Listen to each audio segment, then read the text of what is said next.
topik menarik dikupas dalam dialog hari ini.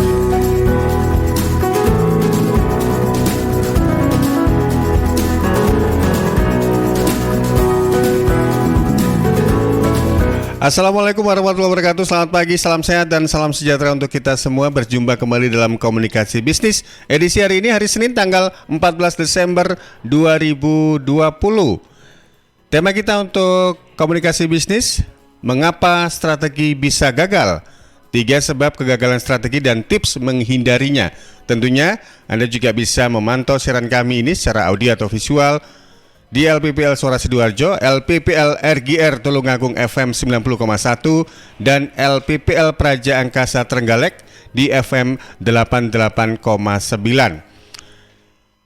Anda juga bisa bertanya, berdiskusi dengan para pakar bisnis dan juga konsultan bisnis di SMS WA 0821 3264 109 atau juga on air langsung juga boleh ya di 031 896 1514. Via Zoom saya sudah tersambung dengan, kalau boleh saya bilang, nuwun sewu, begawan-begawan ekonomi ini.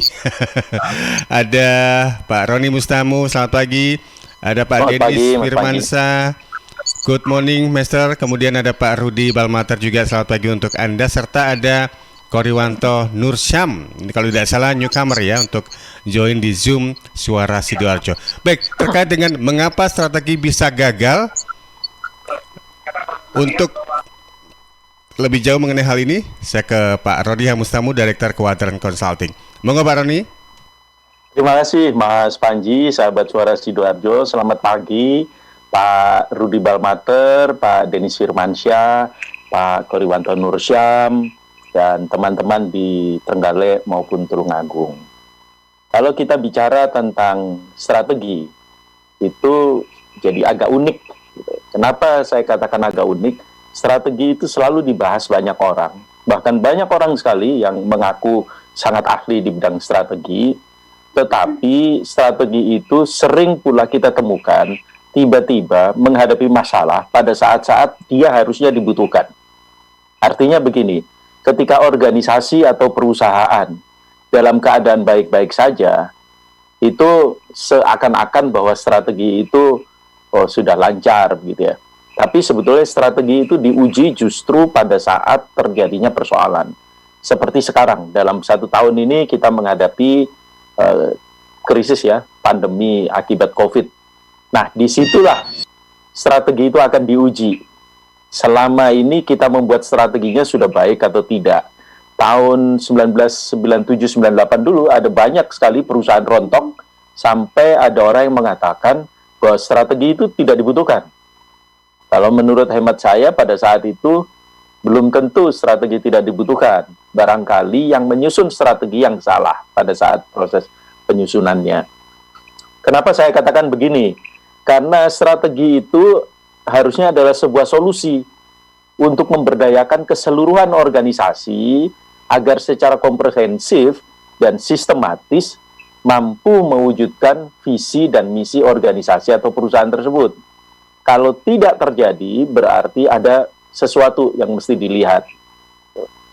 Orang ahli seperti Fred David itu mengatakan strategi itu seni, ilmu, menyusun, menerapkan, dan mengevaluasi keputusan-keputusan lintas fungsi yang memberdayakan organisasi untuk mencapai satu tujuan tertentu, termasuk organisasi pemerintahan bahkan strateginya seperti apa begitu. Memang komponen dalam pemerintahan, komponen dalam bisnis bisa berbeda. Nah, yang kita bahas di sini lebih banyak adalah urusan-urusan yang terkait dengan bisnis. Dalam beberapa puluh tahun terakhir ini, Mas Panji dan sahabat Suara Sidoarjo, banyak sekali pendekatan-pendekatan yang digunakan untuk mendesain sebuah strategi. Seorang ahli namanya Henry Mintzberg, Bruce Alstrand, dan Joseph Lempel, 3 orang ini kemudian mengidentifikasi dan mengelompokkan bagaimana strategi itu disusun. Ternyata ada 10 mazhab, 10 aliran pemikiran. Dalam bahasa keren kita sebut 10 school of thought. Nah, 10 aliran pemikiran ini menurut hemat saya tidak boleh dicampur aduk. kalau kita sudah menggunakan satu mazhab, jangan sampai pada saat penerapannya menggunakan mazhab yang lain, apalagi pengukurannya nanti menjadi nggak bisa ketemu. Kenapa? Karena ada elemen seni di dalam strategi itu. Tapi terlepas dari itu semua, Mas Panji dan sahabat Suara Sidoarjo, Trenggalek dan Tulungagung, semua itu sebetulnya bisa juga kita ringkas menjadi 3 pertanyaan sederhana. Kalau kita mau menyusun, 1, di mana posisi perusahaan atau organisasi pada saat ini? Artinya, pertanyaan ini akan mengantar kita pada menganalisis tentang situasi yang terdiri atas beberapa unsur saat ini, yang internal, organisasi, eksternal, maupun kompetisi. Jadi kita bisa tahu posisi kita di mana di antara yang lain. Bahasa keren yang lain mengatakan konstelasinya di mana. Kalau main catur gitu, bidak-bidak kita ada di titik-titik mana, kotak-kotak yang mana. Yang kedua adalah kemana perusahaan ini akan pergi atau akan dibawa. Nah, pertanyaan ini akan membawa pada logika mengapa suatu perusahaan atau organisasi didirikan. Jadi di situ ada misinya gimana. Kenapa dia harus memilih itu? Nah, arah perusahaannya bagaimana? Corporate direction-nya seperti apa? Sehingga tujuan jangka panjang, sasaran jangka pendek dalam setiap unit itu bisa disinergikan. Nah, pertanyaan yang ketiga, yang terakhir adalah bagaimana cara kita bisa mencapai ke sana. Maka pada tahapan ini strategi disusun sebagai arahan untuk mencapai visi dan misi perusahaan. Nah, di sini formulasinya kemudian muncul, kita mau pakai mazhab yang mana di antara 10 itu, boleh-boleh saja. Tidak salah.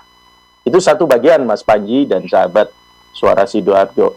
Bagian yang kedua adalah kalau kita sudah punya strategi, kita harus uji strategi kita baik atau tidak.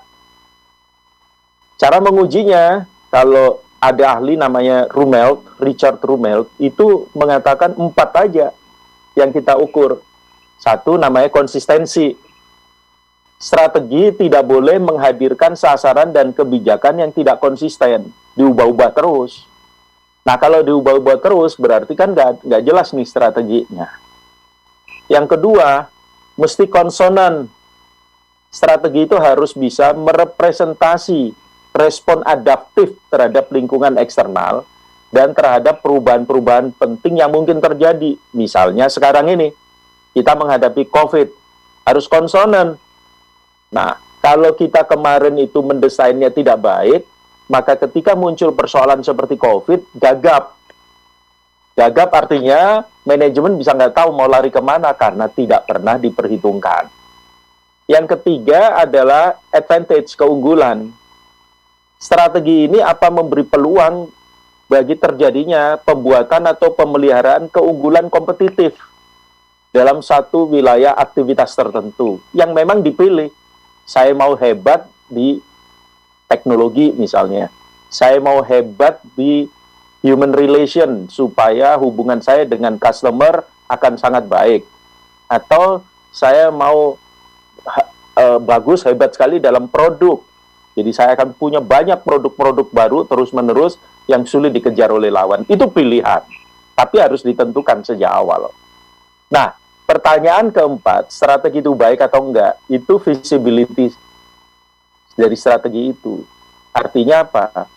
Strategi itu tidak boleh menggunakan sumber-sumber berlebihan di luar kemampuan dan tidak boleh menghadirkan persoalan-persoalan baru yang tidak bisa dipecahkan.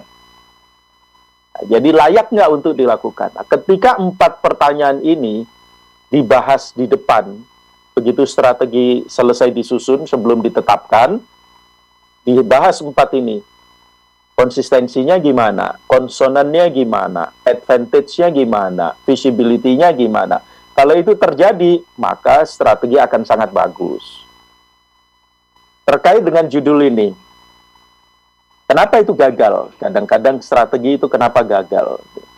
Seringkali kegagalan strategi itu disebabkan oleh kombinasi dari 3 penyebab utama. Yang pertama adalah strategi itu tanpa arah. Tanpa arah itu artinya gini, Dia tidak bisa membedakan antara purpose dan constraint. Purpose itu adalah apa yang akan dilakukan organisasi, constraint itu apa yang harus dilakukan organisasi agar dapat bertahan. Dia nggak bisa membedakan. Sehingga perusahaan itu gagal memahami constraint yang kita sebut kendala atau batasan yang dimiliki dan salah membacanya sebagai maksud atau purpose. Sehingga dia akan cenderung terlempar dari bisnis. Jadi strategi tanpa arah, directionless strategy, itu penyebabnya di sana. Faktor yang kedua adalah kelumpuhan perencanaan. Kami sering menyebutnya sebagai planning paralysis. Kegagalan untuk menentukan pijakan awal untuk bergerak dari strategi atau tujuan. Menyebabkan itu menjadi muncul rencana yang lumpuh akibat kebingungan terhadap pelibatan proses dalam penyusunan suatu strategi. Contoh, menentukan tujuan dan kemudian menyusun strategi untuk mencapainya, ataukah meniru strategi yang telah terbukti berhasil dan kemudian menentukan tujuan yang dapat atau ingin dicapai berdasarkan strategi tersebut. Nah, ini penting banget gitu loh. Lumpuh nih orang. Nah, yang ketiga itu adalah terlalu fokus pada proses. Kenapa? Karena kalau kita mau menghadirkan sesuatu yang hebat sekali, memang nggak akan selesai-selesai. Tapi, kalau kita mau menghasilkan sesuatu yang bagus, menurut saya, bagus dalam time frame tertentu. Berarti ada cut off, ada titik di mana kita akan potong sampai di sini. 5 tahun ke depan kita akan melakukan ini, sisanya boleh deh 5 tahun berikutnya, gitu ya. Sehingga semuanya akan menjadi sangat baik, gitu. Nah, sayang sekali kita sering mengalami masalah-masalah seperti itu. Kadang-kadang manajer juga nggak bisa membandingkan gitu. Keuntungan atas dimilikinya maksud atau purpose yang stabil dan terartikulasi dengan baik, serta pentingnya penemuan, pemahaman, pendokumentasian tentang bagaimana menciptakan nilai yang lebih banyak dibanding perusahaan lain. Dulu kita pernah diskusi tentang value migration, migrasinya nilai. Nah, itu di sini juga. Karena kita gagal untuk mengisi, apalagi menciptakan. Nah, ada ahli lain yang mengatakan dengan istilah yang beda, tetapi menurut hemat saya, esensinya relatif sama. Mintzberg itu mengatakan 3 hal. Yang pertama adalah kegagalan memprediksi. Jadi kita nggak tahu nih ke depan seperti apa. Penyebabnya kita nggak tahu pola. Nah, itu bisa diatasi kalau kita menggunakan mekanisme alat yang sangat sederhana. Namanya fenomena gunung es. Kita temukan polanya di sana. Karena apa? Ada sesuatu yang selalu berulang. Pola-pola yang berulang ini mesti kita identifikasi dengan baik, sehingga bisa diantisipasi. Nah, kemudian kita tahu struktur, bahkan kita tahu mindset, maka kita akan bisa menjadi visioner lah. Policy atas prediksi itu bisa kita kurangi. Nah, yang kedua sama juga, namanya policy of detachment. Apa itu? Ya karena seperti kita sering lihat di Indonesia, pemilik perusahaan itu dengan gampang menyewa seorang konsultan untuk mendesainkan strategi. Nah, ini biasanya akan gagal, kalau menurut saya. Kenapa? Karena konsultannya kalau tidak hati-hati, dia akan mengatakan, tenang aja saya buatkan. Anda duduk tenang, semua beres. Nah, itu berarti yang dipakai adalah template. Kalau menurut saya, suruh pulang aja. Anda sedang dibohongi. Tidak ada orang dimanapun di dunia ini yang bisa mengetahui kekuatan dan kelemahan perusahaan, kecuali orang yang ada di dalam.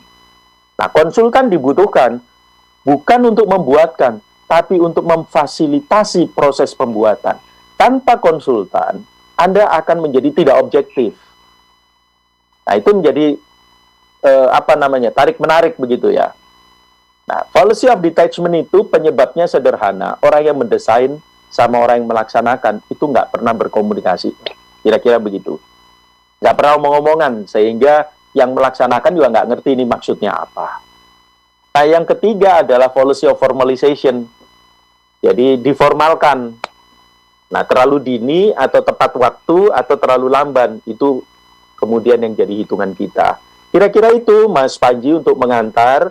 Di sini ada para ahli betul strategi itu, Pak Rudi Balmater, Pak Denis Firmansyah, itu perlu di-download itu pengetahuan dan pengalamannya supaya bermanfaat buat kita semua. Terima kasih Mas Panji. Terima kasih juga untuk Pak Roni sebagai awal pembukanya ya. Kalau ngomong-ngomong soal perlu di-download, ini saya harus bawa harddisk yang ukurannya terabyte ini karena ilmunya banyak sekali ini. Saya terlebih dahulu menyapa Pak Denis. Pak Denis, long time no see, lama nggak ketemu ini, lagi sibuk apakah? Sebentar Pak Panji, selamat pagi juga Pak Roni yang saya hormati, Pak Rudi ya, ini yang saya hormati, ada kelihatan ada Brother Simon, ada Pak siapa nih? Pak Koriwanto, ya terima kasih. Jadi beberapa minggu terakhir memang By the way lagi prepare beberapa untuk liburan tahun depan atau gimana ini Pak Denis? Ya tahun depannya paling cepat Maret lah kali Mas Panji. Sementara tiketnya diganti ke open date aja sudah. Gitu untuk ya? Garuda Baik. Jadi udah ganti ke open date. Jadi saya pikir beberapa minggu terakhir memang nggak bisa gabung karena ada conflicting sama Zoom yang lain ya. Tetapi tadi penjelasan Pak Roni sudah sangat komplit banget.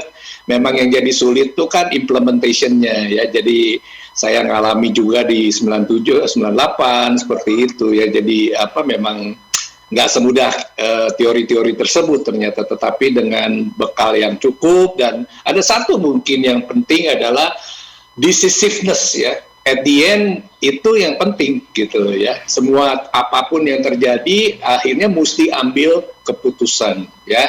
Nanti sebenarnya saya ada share, kalau mau diizinkan waktunya cukup, ada share sedikit sih kalau boleh, tapi nggak usah sekarang kalau memang izinkan aja kalau waktunya ada. Demikian Mas Panji, Pak Roni, Pak Rudi dan yang lain. Terima kasih. Baik, nanti juga saya harus memanage waktu ini. Kalau ada peluang juga nanti ada peluang. Tapi ilmu yang disampaikan nanti oleh Pak Denis ini juga perlu kita perlu kita istilahnya serap. Gitu Download. Betul. Perlu harddisk 1 terabyte lebih nih. Baik, dari Pak Denis saya sapa Pak Rudi. Selamat pagi Pak Rudi. Good morning, Pak Panji. Good morning. Good morning too. Pak Rudi terkait dengan strategi. Bagus Pak Rudi. Kenapa? Ya. Bajunya Pak Rudi bagus. Oh gitu ya. Oh iya, ada ambil Rotary Clubnya, luar biasa. Iya. Karena ya nanti kita dikirimin tinggal WA Pak Rudi size kita apa, sebab akan dibikin dan akan dikirim. Tenang aja. Tapi ketika pakai baju itu juga harus punya ini dong, apa itu kepedulian sosial. Karena identik dengan charity dan sebagainya ini. Monggo Pak Rudi, ada komentar terkait dengan strategi bisnis yang gagal ini. Ya, good morning dan terima kasih banyak Pak Roni, yang Profesor Roni yang saya selalu bilang share a very good concept, structure mengenai kepentingan daripada strategic planning. Sama dengan Pak Denis yang mengakui bahwa memang subjek ini sangat penting bagi perusahaan. Saya yang selalu berkecimpung dalam family business, ini memang tantangan berat. Saya selalu menanyakan kepada pemegang saham, pertama-tama saya puji-puji ia sudah selama 40-50 tahun membangun bisnis dengan nilai kurang lebih 3-4 triliun. Nah, pertanyaan yang selalu saya tanya, Pak, dengan umur kita yang sudah kepala 7 ini, sudah mulai memikirkan bagaimana next generation untuk mempertahankan mengenai sustainable daripada bisnis ini. Sebab saya bilang ini sudah ada banyak perubahan dari economic situation, politik, sosial, dan apalagi contoh yang jelas yang dikatakan tadi mengenai pandemic crisis. Dan saya bilang, sayang kalau tidak ada rencana yang baik, mungkin 3-4 triliun ini akan hangus, menjadi problem daripada next generation. Nah, salah satu subjek yang selalu kita bahaskan kepada pemegang saham adalah bagaimana tahun 26-27 apakah perusahaan ini masih 3-4 triliun atau sudah 7 triliun. Nah, ini tantangan berat yang selalu kita sampaikan kepada pemegang saham. Dengan bisnis yang kita dapat pada saat ini sekarang, apakah ini masih laku dan bagaimana dipertahankan. Nah, Profesor Roni tadi memberikan beberapa input mengenai advantages, disadvantages, dan bagaimana pendekatannya yang harus difahami oleh para pemegang saham. Sebab masalahnya, dengan sukses yang ia dapat, kadang-kadang ia lupa bahwa ia adalah human being, anytime, bisa dipanggil, and then semua data-data dan relationship network ada di otaknya.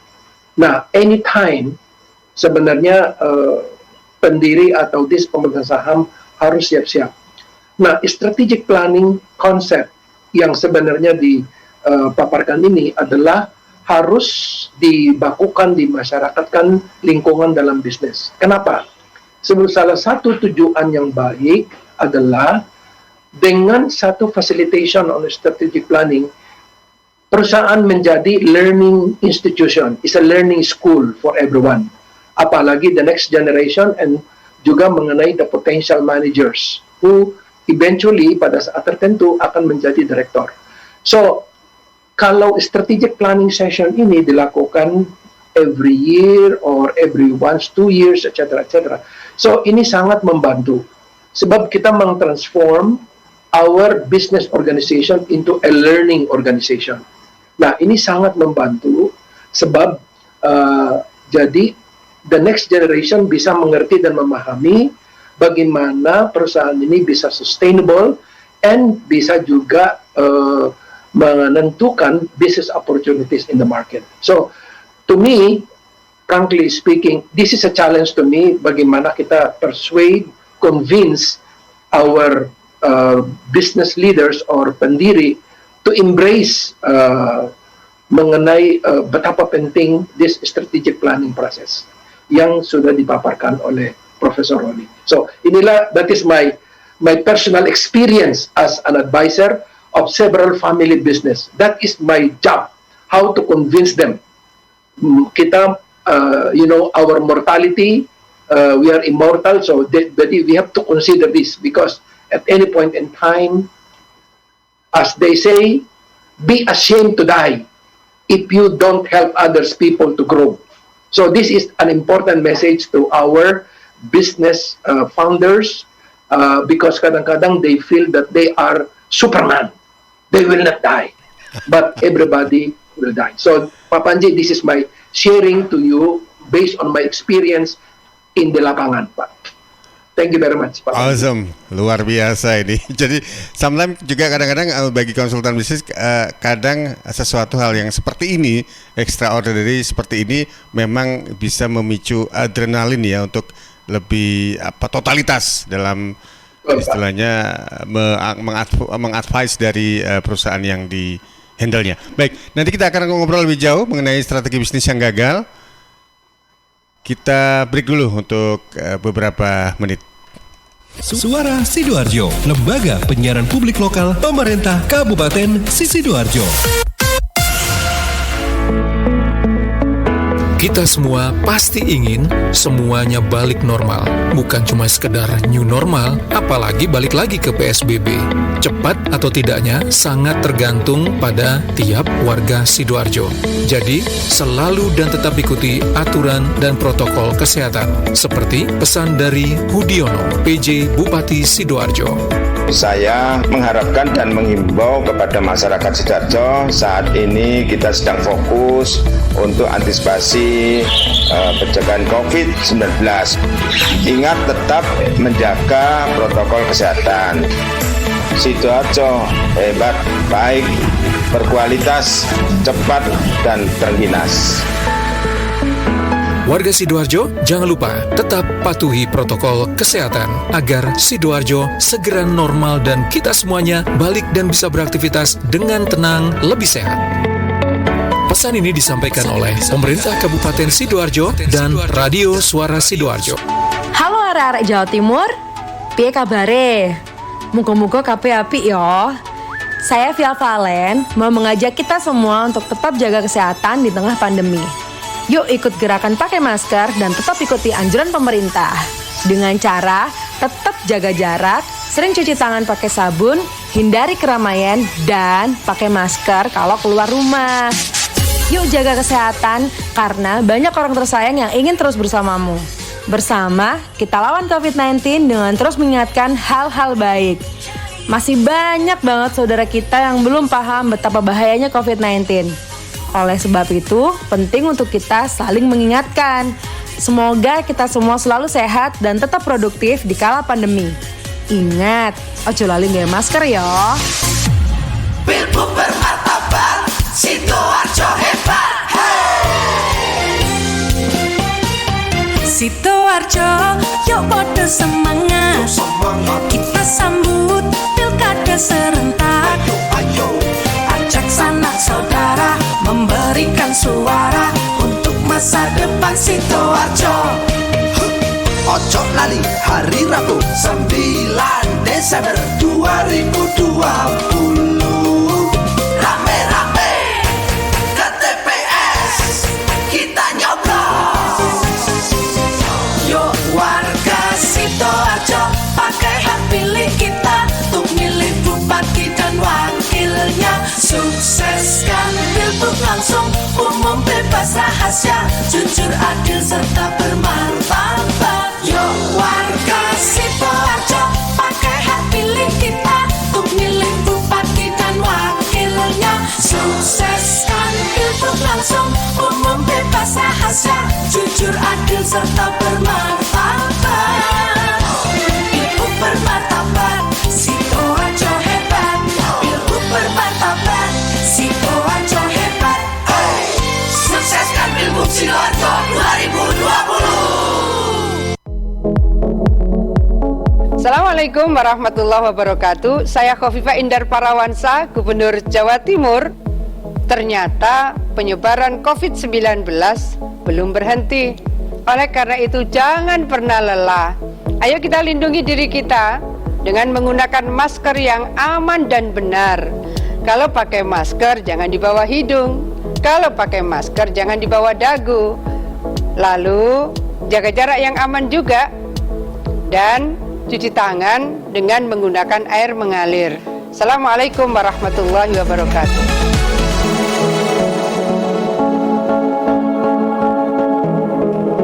Sahabat, panggilan sidang dari Pengadilan Agama Sidoarjo atas nama Sugeng Parnomo bin Parjono. Sugeng Parnomo bin Parjono dulu tinggal di Dusun Padean, RT 7 RW 1 Desa Banjar Kemantren, Kecamatan Buduran, Sidoarjo.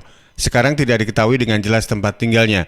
Kepada saudara Sugeng Parnomo bin Parjono dimohon hadir di persidangan Pengadilan Agama Kabupaten Sidoarjo, Jalan Hasanuddin nomor 90 Sidoarjo, besok Selasa 15 Desember 2020 jam 9 pagi.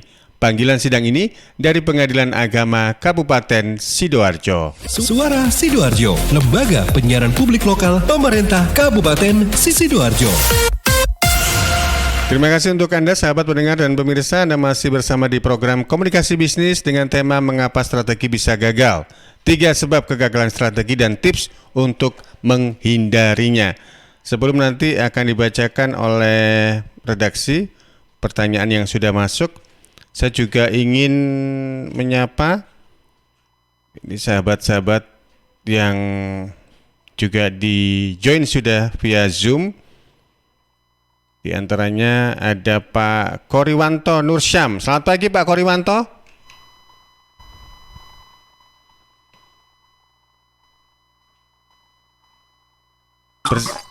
Pak Koriwanto, bersediakah untuk berbincang ini?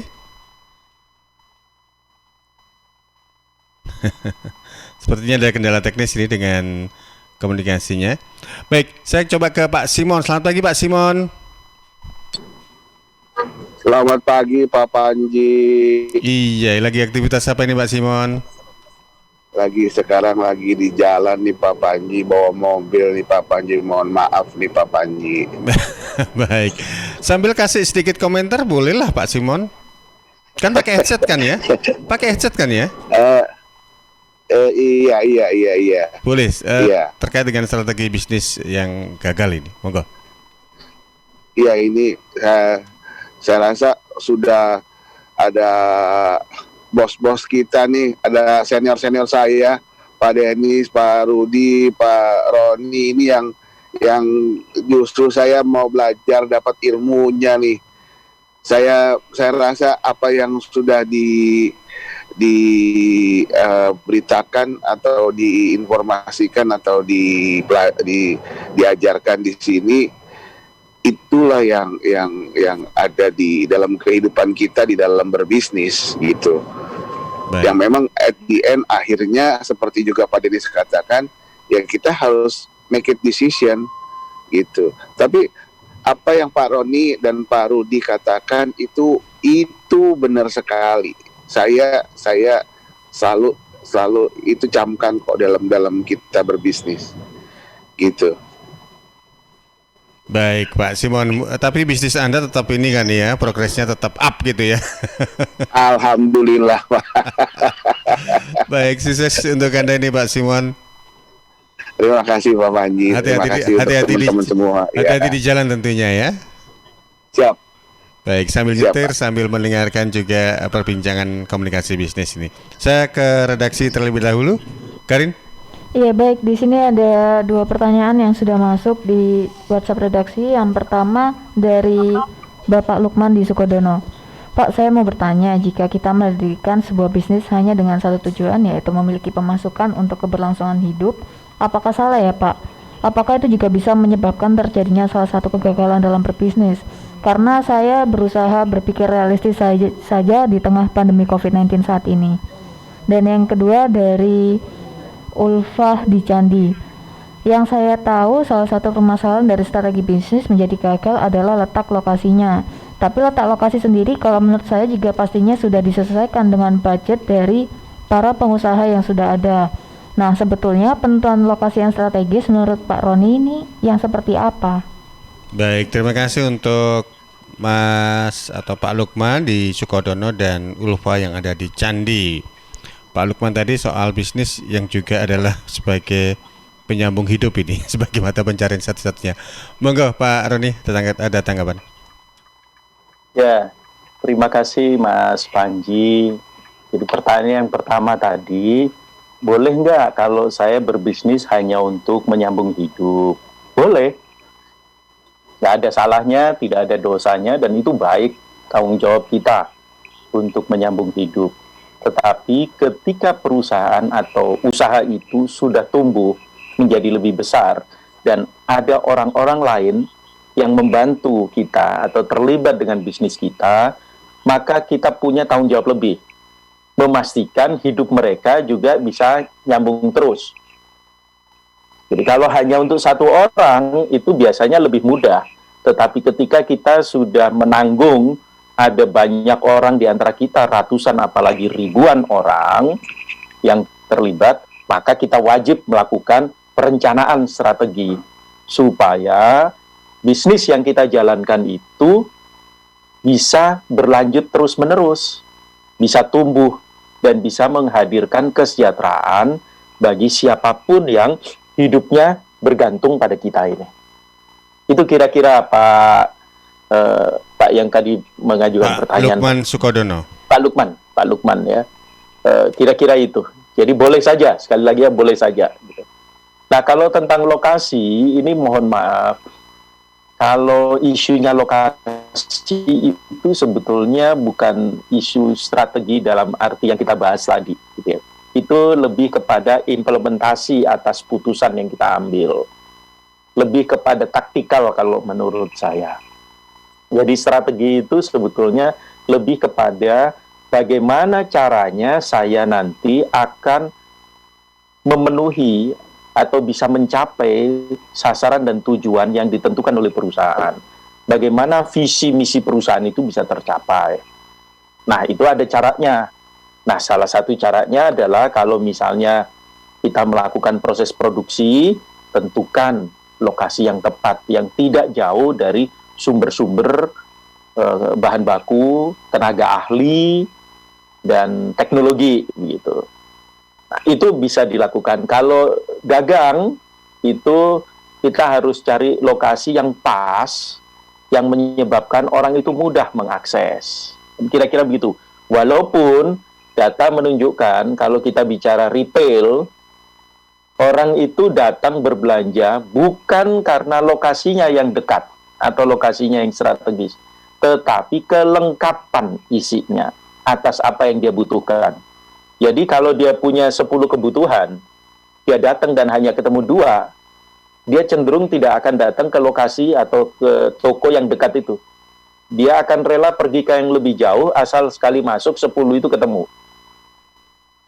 Jadi itu mesti kita harus hati-hati soal lokasi. Lokasi sangat strategis, sangat membantu gitu ya. Tetapi kalau retail itu ada elemen lain, yaitu kebutuhan orang. Kira-kira itu Mas Panji dan sahabat Suara Sidoarjo. Baik, ini juga menjawab pertanyaan yang sudah disampaikan oleh Mbak Ulfa atau Bu Ulfa di Candi tadi ya. Baik, saya ke Pak Denis. Pak Denis sudah siap dengan share slide-nya? Ini sebagai mahasiswanya saya siap mendengarkan ini.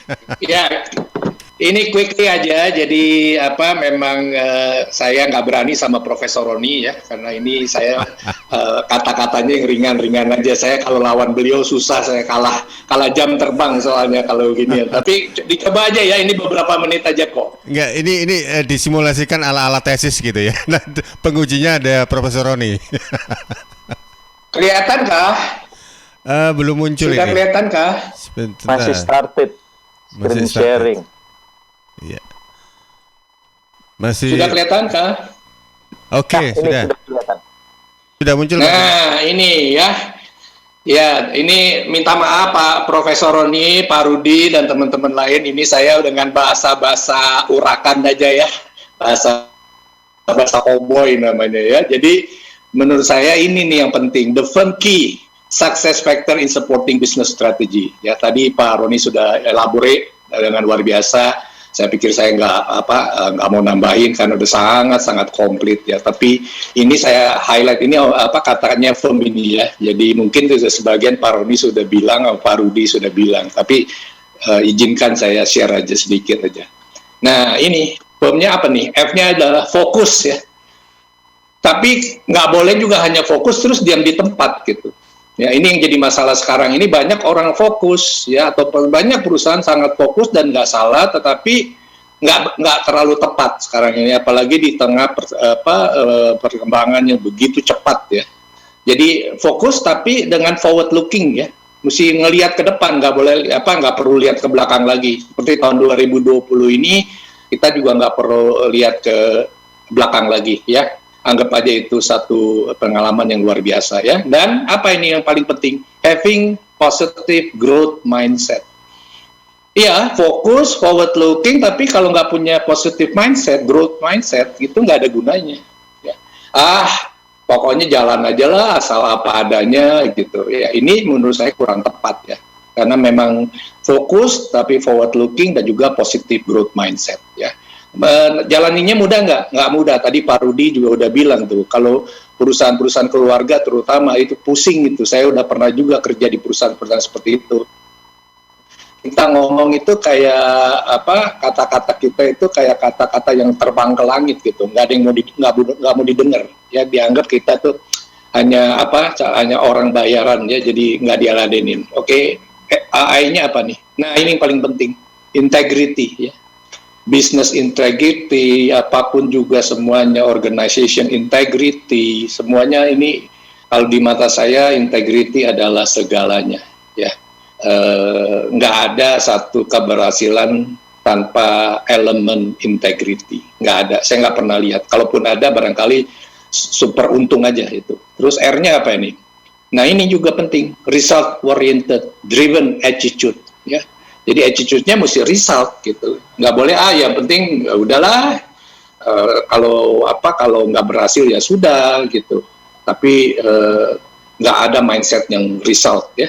Karena result itu adalah penting, apalagi kalau perusahaan publik yang tentu bertanggung jawab kepada minority shareholders dan lain-lain ya. Jadi result oriented driven attitude. Nah yang terakhir, making effective communication with all levels. Nah ini, kadang-kadang orang bisa ketawain saya tuh, maksud lu apa Den? Ya maksud saya ya dengan siapapun, ya mau stakeholder siapapun, dengan authority, dengan banks, dengan pejabat, dengan kalau perlu dengan competitors, ya.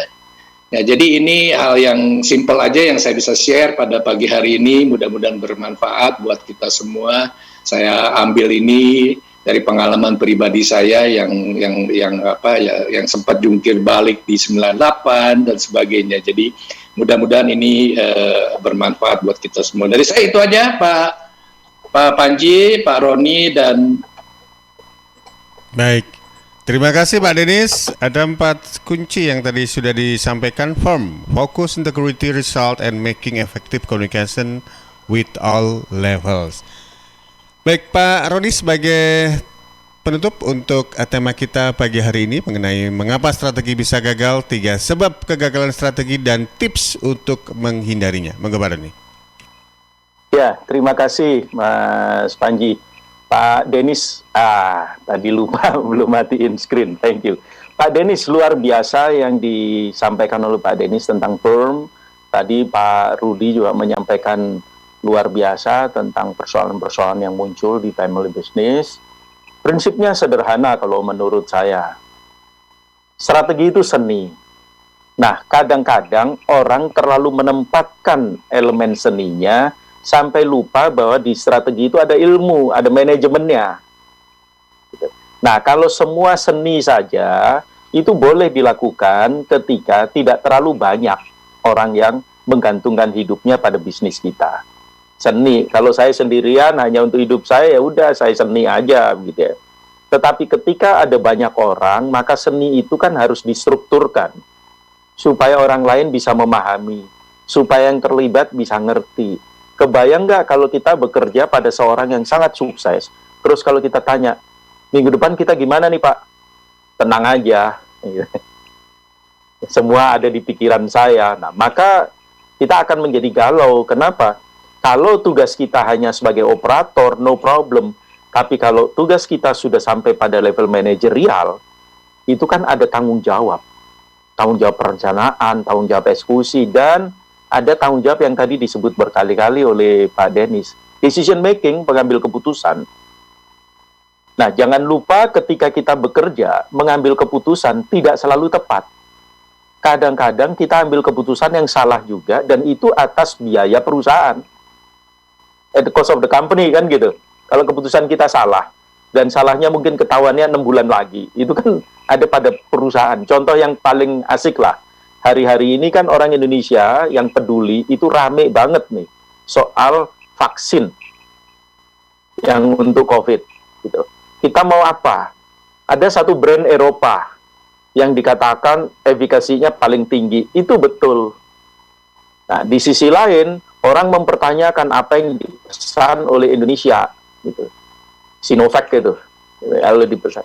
Kenapa? Efikasinya dikatakan belum diketahui. Gitu. Nah, 2 hal ini menjadi tantangan. Tantangannya sederhana sekali.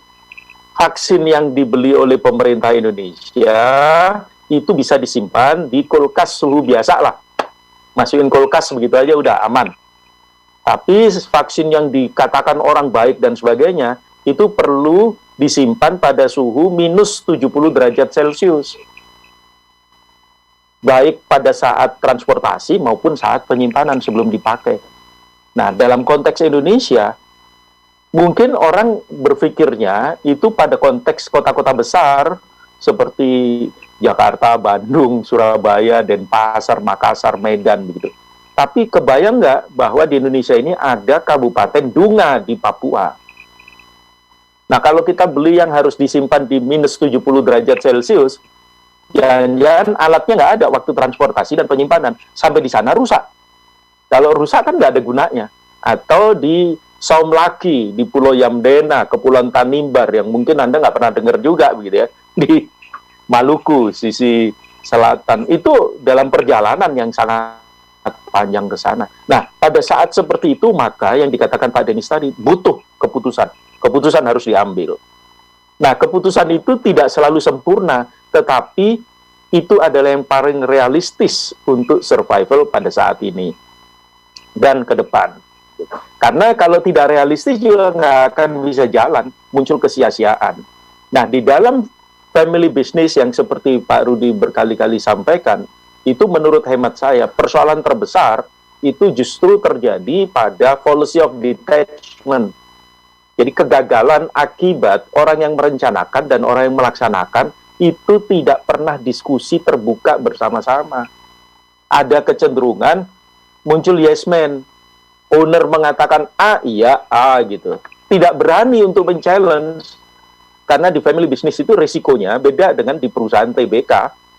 Di family business itu owner itu bisa punya kewenangan yang bagaikan dewa sudah. Hari ini mengatakan besok yuk nggak usah kerja lagi, bisa terjadi. Nah, sehingga orang berpikir untuk mempertaruhkan itu, milih mana? Demi kebaikan perusahaan atau yang penting saya taat sama owner. Nah, hal-hal seperti ini menjadi masalah besar di dalam strategi, maka biasanya muncul yang namanya fallacy of detachment. Jadi kegagalan, kesalahan akibat terjadi detachment gitu, nggak terjadi pertemuan antara orang yang merencanakan dan yang melaksanakan. Karenanya saya selalu mengatakan pada owner yang saya kenal, kalau mengundang konsultan, konsultan itu hadir untuk memfasilitasi. Konsultan itu hadir untuk mendampingi proses, bukan membuatkan. Kalau dia yang membuatkan, maka akan terjadi policy of detachment itu. Nah, tetapi kadang perusahaan sendiri ingin memperlakukan konsultan itu sebagai semacam outsourcing, dia yang mikirin, dia yang kerjain. Padahal ada risiko itu nanti. Orang yang melaksanakan dan merencanakan, kalau tidak duduk bersama, itu akan sangat berbahaya buat perusahaan. Kira-kira itu, Mas Panji, yang bisa saya sampaikan. Kegagalan-kegagalan biasanya terjadi akibat 3 hal yang saya sebutkan tadi, gitu. Kegagalan nomor 1 adalah tidak bisa memprediksi. Tidak bisa memprediksi itu seperti yang tadi dikatakan oleh Pak Denis, tidak fokus ke masa depan.